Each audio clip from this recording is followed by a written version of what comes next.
The first thing she noticed was the silence, not the peaceful kind, the kind that feels like someone is listening. The message arrived at 11:47 p.m., lighting up her phone in the dark room. One sentence, no name, no emoji, no greeting. "We need your voice tonight." She almost ignored it. Almost. But something about the timing, the exact minute, the calm certainty of the words, made her sit up in bed. She typed back slowly. "Who is this?" The reply came before the screen dimmed. "Someone who has heard you read before." Her throat tightened. She didn't remember giving her number to anyone like that. She recorded audiobooks sometimes, late-night poetry, short stories. Her listeners liked her voice, said it felt close, warm, like a whisper meant only for them. Still, this felt different. Another message appeared. "You will be paid to read aloud, all night." She stared at the words. "All night?" She typed. "Read to whom?"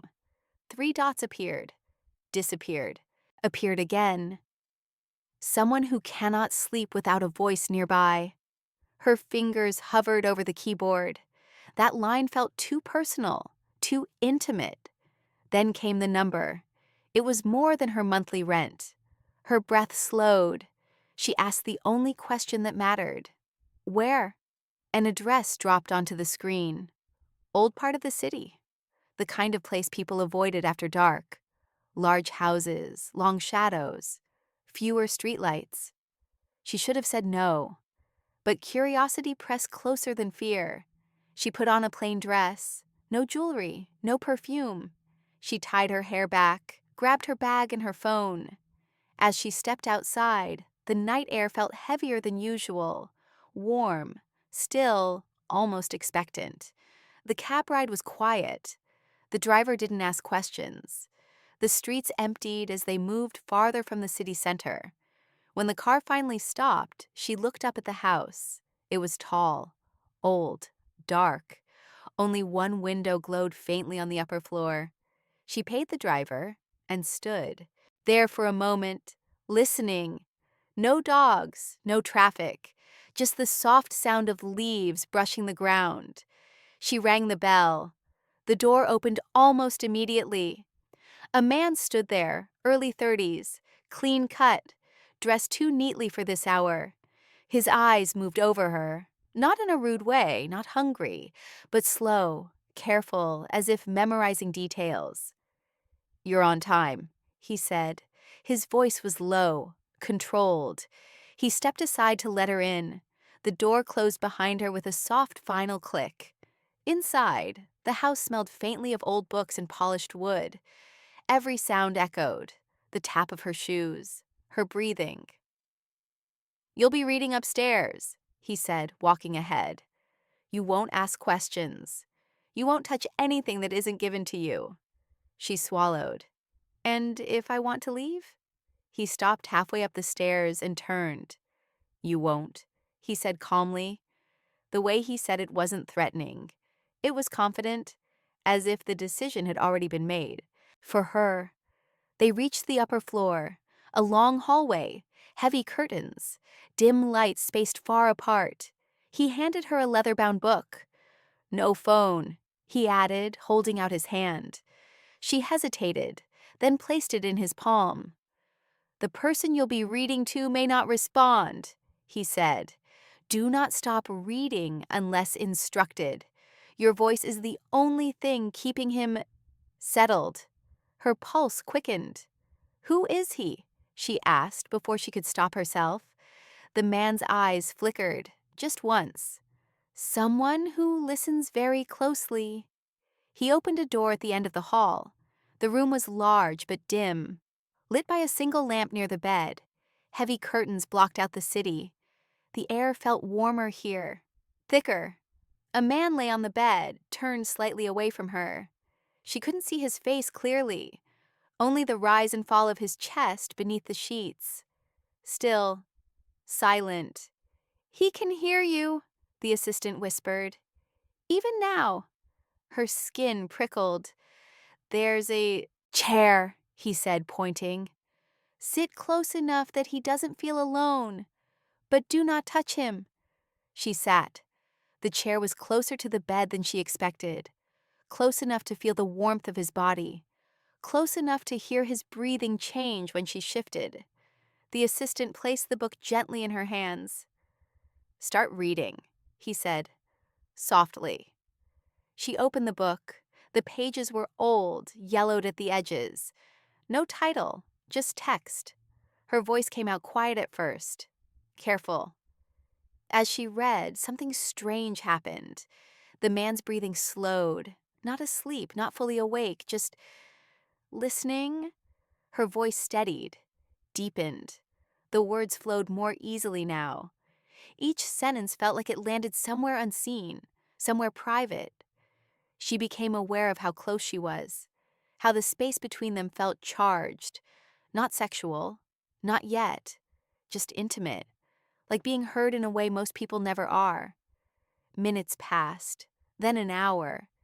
She forgot about the house, the rules, the money. There was only her voice, and the quiet attention it held. And though he never spoke, never moved toward her, she felt it clearly.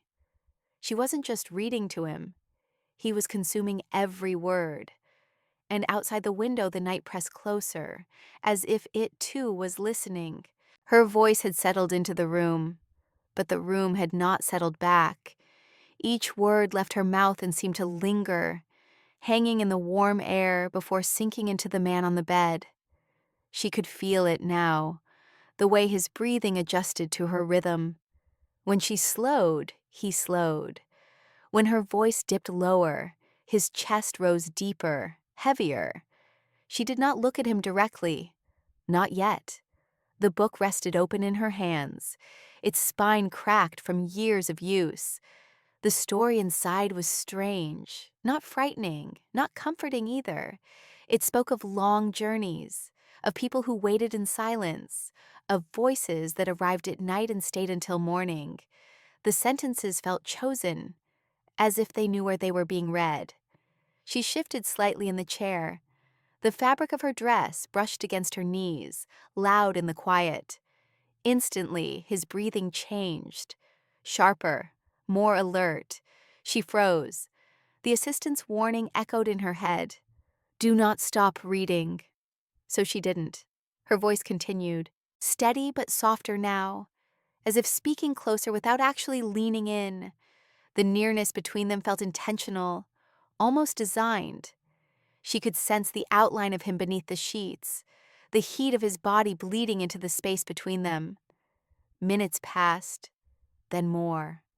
The silence between her sentences became noticeable, not empty, loaded. She realized something unsettling. He wasn't just listening to the story, he was listening to her pauses, the small breaths she took between paragraphs, the slight change in tone when a line lingered too long in her mouth. Her voice was no longer just sound, it was presence. She finally turned her head, just enough to see him from the corner of her eye. His face was half lit by the lamp, eyes open, dark, focused on nothing and everything at once. He did not look at her the way people usually look. There was no curiosity on his face, no hunger, only attention, pure and undivided. Her throat tightened, but she kept reading. The longer the night stretched, the more the room seemed to shrink. The walls felt closer. The chair felt warmer. Her voice grew more confident, not because she felt safe, but because she felt necessary. She wondered what would happen if she stopped. Not out of fear, but out of curiosity. Would the silence break him? Would he move? Would he finally speak? As if sensing the thought, his fingers twitched beneath the sheet. Her breath caught, just for a second. She did not stop. The story took a turn then. The character inside the book spoke of waiting for a voice they were never meant to hear again, of how the sound of it became a substitute for touch, for memory, for sleep. Her voice softened without her meaning to. The man's breathing deepened. She felt it in her chest, the strange pull of being needed without being known. She did not know his name, did not know why he lay there, night after night listening. Yet her presence had weight here. Her absence would leave a hollow. Time blurred. The clock on the wall ticked, but she no longer counted. The night outside remained sealed behind the curtains, as if sunrise had been postponed. Her throat grew dry, her legs ached from sitting still. Still, she continued. At some point, she realized the assistant had not returned. The house felt empty beyond this room. No footsteps, no distant sounds, just her voice and the man's quiet breathing. She leaned forward slightly, not to touch him, but to rest her elbows on her knees. The movement brought her closer, too close. The man inhaled sharply. Her voice dipped again, instinctively lower, slower. She could feel the tension now, not sharp, not dangerous, but intimate in a way that felt almost forbidden. Two strangers sharing something meant to be private, hidden in the dark. The words on the page began to feel less important than the way she said them. She noticed how carefully she shaped each sentence, how she let certain words stretch, linger, fade. She was no longer just reading. She was guiding him through the night. The realization sent a quiet shiver through her. The man shifted beneath the sheet, turning slightly toward her. Still no touch, still no words. But the distance between their faces narrowed. She could see the line of his jaw now. The tension held there, controlled, restrained. She read on. Her voice filled the space between them, threading something invisible but strong, a connection built on sound alone. No faces, no history, just the present moment, repeating itself with every breath. She wondered how many nights he had done this, how many voices had failed him, how many had grown tired or curious or afraid and stopped before morning. The thought made her voice firmer. She would not stop. The story reached a quieter passage, fewer words, longer silences. She handled them carefully, letting the pauses exist without breaking them. The man exhaled slowly, as if releasing something he had been holding for years. Her pulse steadied. She was aware now of every small detail, the faint sound of fabric shifting when he breathed, the warmth brushing her skin, the way the lamp cast shadows that moved when she moved. This was not about the book anymore. It was about staying. Hours later, when her voice finally began to roughen at the edges, she felt it before he did. The strain, the cost of being heard so closely for so long. She swallowed, adjusted her tone, and continued. The man's eyes closed for the first time since she arrived. Not asleep, just resting in the sound of her voice, trusting it. Something inside her softened then. Not desire, not pity. Something quieter, more dangerous. Responsibility. Outside, the sky began to shift, though neither of them could see it. The night was thinning. Slowly, reluctantly. She kept reading, because she could feel it now, deep and certain. When the sun finally rose, this room would not be the same, and neither would she. The lamp flickered once, then steadied, casting a softer glow across the room. Her voice had changed. It was lower now, worn slightly at the edges, like fabric brushed too many times by careful fingers. Every word carried weight, not because it was loud, but because it had been repeated for hours without breaking. The man's eyes remained closed, not asleep, never asleep. She knew that now. She could sense it in the way his breathing reacted to her tone. When she slowed, his chest slowed. When her voice softened, his jaw loosened. He was not drifting. He was sinking into her sound, deliberately, as if holding onto it kept something else away. The book lay open, but she no longer needed to follow every line. The words lived in her mouth before her eyes reached them. Her body had learned the rhythm: read, pause, breathe, continue. She realized she had stopped thinking about time. The night had stretched itself thin around them, pulling tight so there was room only for this. Space, the chair, the bed, the voice, the listener. She adjusted her posture again, slowly this time. The movement brought her knee closer to the edge of the bed, close enough to feel the heat through the sheet, close enough to feel him tense, just slightly. Her voice did not waver. She read a passage about someone standing guard while the rest of the world slept, about how staying awake became an act of devotion rather than duty. Her throat tightened, but she kept going. The words felt personal now, too precise to be coincidence. She became aware of her own breathing, how it matched his, how the space between breaths felt charged, like silence waiting to be filled again. She had never been listened to like this.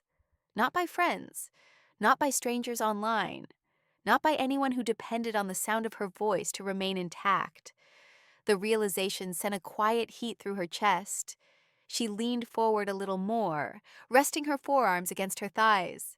The book tilted closer to him. Her voice followed naturally, unconsciously, drawing nearer without touching. The man inhaled deeply. She saw his fingers curl beneath the sheet, then still again, controlled, measured, as if he were resisting the urge to reach toward the sound rather than the source. She continued reading. The story spoke of nights that blurred together, of voices that became anchors, of how listening long enough could feel like being held. Her lips shaped each word carefully now, slowly, as if rushing would break something fragile between them. The air felt heavier. She could no longer pretend this was just a job. She was no longer simply being paid to read. She was being relied on. The man shifted again, turning more fully toward her. His face was clearer now. Strong lines, tired eyes, the kind of stillness that came from long practice rather than peace. His eyes opened briefly, just enough to find her outline in the dim light. They did not linger on her body. They settled near her mouth. Her voice did not stop. She felt exposed in a way that had nothing to do with skin, being seen through sound alone, being known through tone and pause and breath. She read on. Her voice softened further, instinctively. She was careful not to let it drop too low, too intimate. This closeness already felt like crossing an invisible line, yet neither of them pulled away. The book reached another quiet section. Sparse sentences, long gaps. She let the silence breathe between lines, trusting it would not break him, trusting him not to break it. He exhaled slowly, almost imperceptibly, as if releasing tension he had carried for years. Her chest ached at the sound. She wondered how long he had lived like this, waiting for night, waiting for someone willing to stay awake with him, waiting for a voice that would not disappear when dawn approached. The thought rooted itself deep. She kept reading. Hours passed without her noticing. The lamp burned lower. Her throat burned, too, but she adjusted, finding a softer resonance, one that carried without strain. Her voice was no longer just sound. It was a presence moving gently through the room. She felt it then, the shift, not in him, in herself. She was no longer reading to be paid. She was reading to maintain something fragile, something that felt like it would shatter if she faltered. The man's breathing slowed even more. His body relaxed into the bed, trusting the voice to hold the edges of his awareness together. She was careful now, every word chosen, every pause deliberate. The night outside thinned further. Though the curtains blocked the light, the air itself felt different, lighter, less sealed.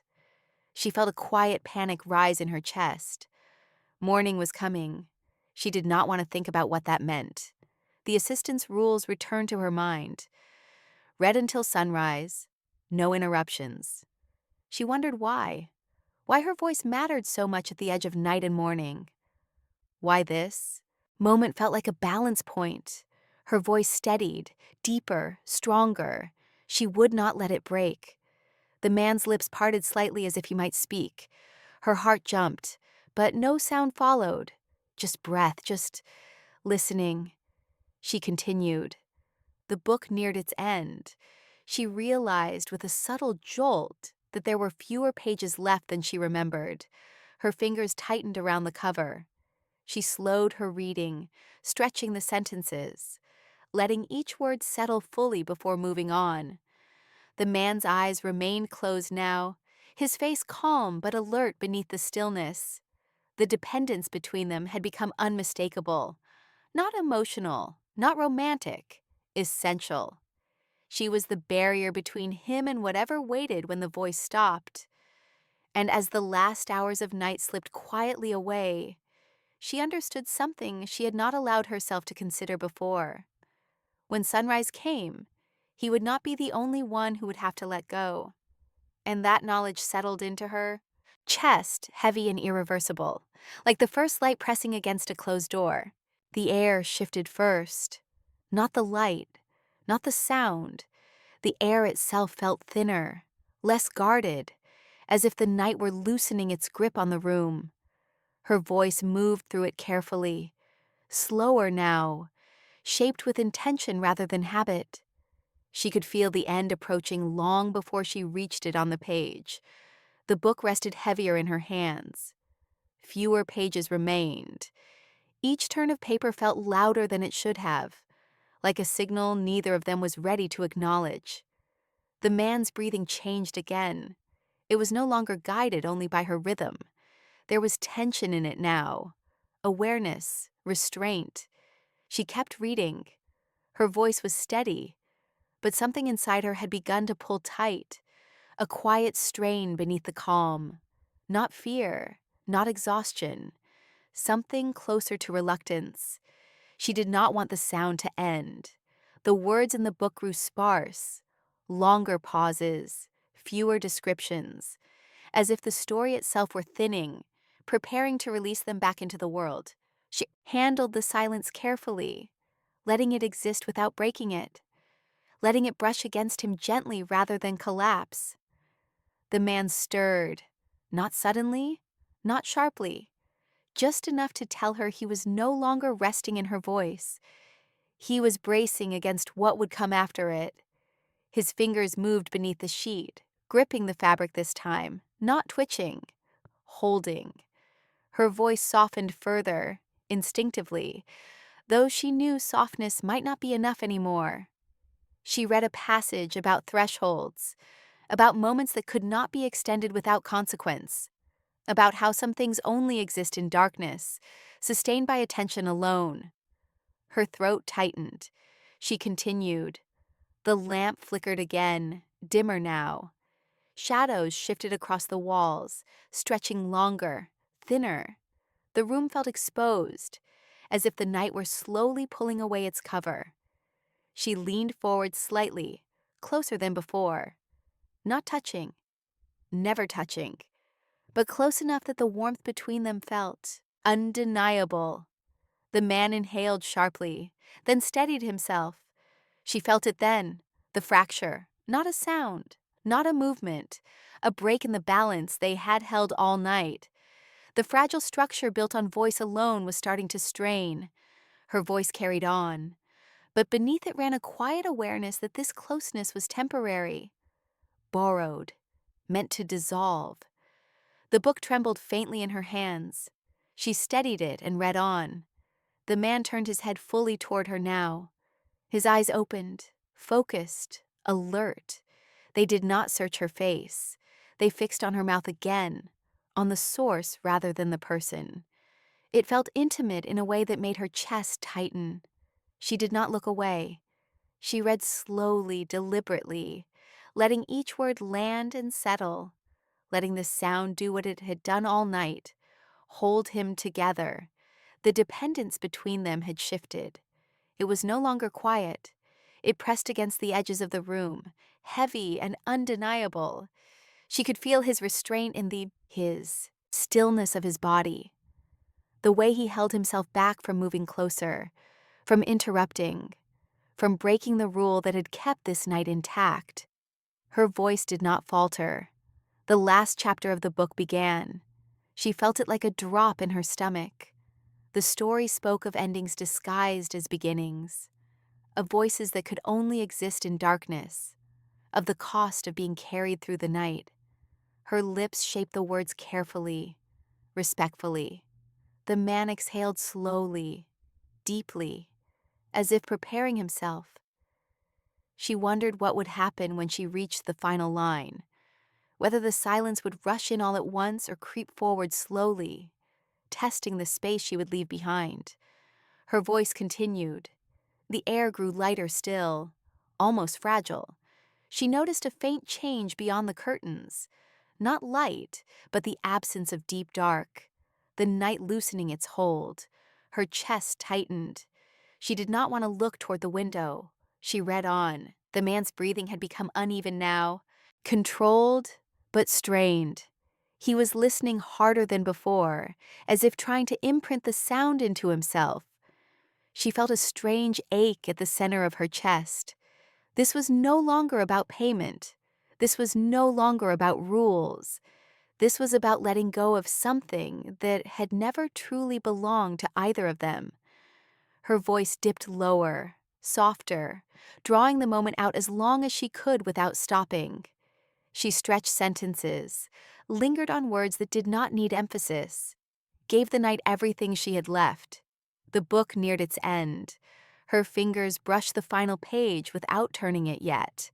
The man shifted, his grip on the sheet tightening, his jaw tensed.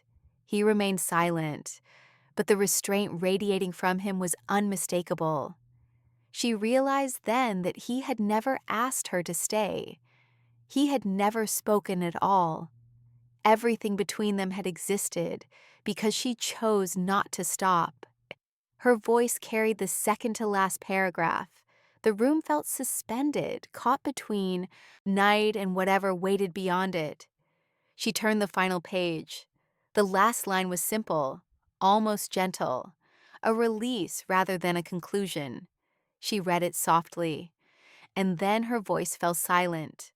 The quiet rushed in, thick and immediate. The man inhaled sharply, his body tensing as if bracing against impact. His eyes opened fully now, alert, focused, exposed. She did not move. She did not speak. The silence stretched, heavy and intimate in a different way now, no longer held together by sound. Beyond the curtains, the night finally gave way. The first pale pressure of morning pressed against the room, unstoppable. And in that fragile space between what had been and what could not continue, everything they had built through voice alone began to unravel. The light arrived quietly, not as brightness, but as permission. It slipped through the edges of the curtains, thinning the shadows that had protected the room all night. The silence no longer felt dangerous. It felt earned. She remained still, hands resting on the closed book, her voice finally at rest. Her throat ached gently, the way it does after something meaningful has been given fully. The man did not move at first. He breathed, deep, even, unbroken. For the first time since she had arrived, his breathing no longer depended on her voice to guide it. It moved on its own now, steady and calm, like something that had remembered how to exist. The moment stretched. Then he sat up, slowly, carefully, as if testing the world again. She noticed the way his shoulders settled, the tension draining from them in quiet increments. He ran a hand through his hair, grounding himself in the motion, then finally looked at her. Really looked. Not at her mouth, not at the sound carried. At her. His eyes were lighter in the morning, less guarded, still intense, but no longer hollow. "Thank you," he said. The words were rough, unused, as if he hadn't spoken much in a long time. She nodded, unable to trust her voice yet. He glanced at the book in her hands. You stayed. The statement carried weight, recognition. I said I would, she replied softly. The simplicity of it seemed to settle something in him. He exhaled, longer this time, and leaned back slightly, no longer bracing against anything unseen. Outside the room, footsteps sounded. The assistant returned, calm as ever. But something in his posture had changed, less rigid, almost respectful. It's done, he said. The man on the bed shook his head slightly. No, he said. It's finished. The distinction mattered. The assistant inclined his head and stepped back, giving them space. The rules that had governed the night no longer applied. She stood slowly, feeling the stiffness in her legs, the quiet proof of how long she had stayed. The man noticed and shifted, moving to the edge of the bed. You should sit, he said gently. She did, not close, not distant, just human distance now. The sunlight grew stronger, revealing the room for what it truly was. Not a chamber of secrets, not a trap, just a place where night had been endured. I haven't slept like that in years, he said, almost to himself. Not because I was tired, because I was held together. She looked at him then, really looked. You didn't need me forever, she said. Just through the night. He smiled faintly. That was more than enough. The assistant returned with an envelope and placed it on the table beside her. She didn't reach for it immediately. Instead, she asked, How many times has this happened? The man answered this time. Enough to know when it's right. She absorbed that quietly. There was no regret in her. Chest, no sense of being used, only the gentle heaviness of something complete. She stood again, steadier now. I won't be back tonight, she said. I know, he replied. There was no sadness in his voice, only understanding. She walked to the door, the book still in her hands. It's yours, he said. She paused. I think it belongs here. He smiled again, this time fully. Then take something else with you. He stood and walked to the window, pulling the curtain aside completely. Morning flooded the room. Honest, warm. Take the knowledge that your voice didn't just fill the night, he said. It changed what waited after it. She felt it then, the release, the quiet satisfaction of having mattered without being consumed. She picked up the envelope, nodded once, and left the room. The house no longer felt heavy as she walked through it. The silence had softened. The walls seemed less watchful. Outside, the morning air greeted her like a promise kept. She stepped into the sunlight, breathing deeply, her voice resting inside her like an echo that would never fully fade. Behind her, the house stood quiet. Inside, a man who had survived the night opened his window wide and let the day in. And somewhere between the last word spoken and the first light of morning, both of them had been returned gently to themselves.